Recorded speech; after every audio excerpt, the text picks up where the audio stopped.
Machine learning has a wide variety of applications, including finance, bioinformatics, and self-driving cars. At a high level, machine learning involves using collected data to train a model that can make predictions. For example, we can take images of road signs to train a model that can identify stop signs. Ideally, the model makes good predictions. One would hope that the stop signs model can correctly identify stop signs, otherwise it is a dangerous model in a self-driving car. Over the years, the amount of collected data has increased significantly. As a result, the computations to train models need to be distributed over many computers, called workers. This process is known as distributed computation or distributed machine learning.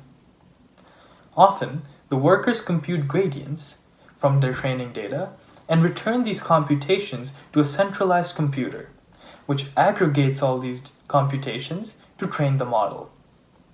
Workers in the distributed system that are unresponsive or slow to perform their computations are known as stragglers. Stragglers cannot return their computations to the centralized computer, which can have significant negative impacts on the trained model. How can we recover all our computations and mitigate the effects of stragglers? Gradient coding involves distributing training data in ways that allows us to recover all the computations and mitigate the effects of stragglers. The simplest gradient code involves replicating data over all the workers. Then, we can recover all computations unless every single worker straggles.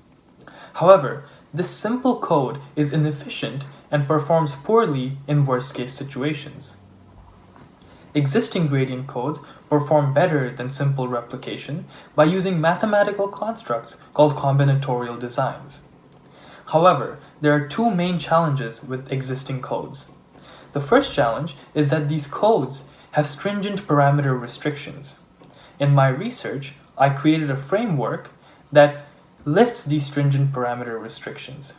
Additionally, codes from this framework perform better than existing gradient codes.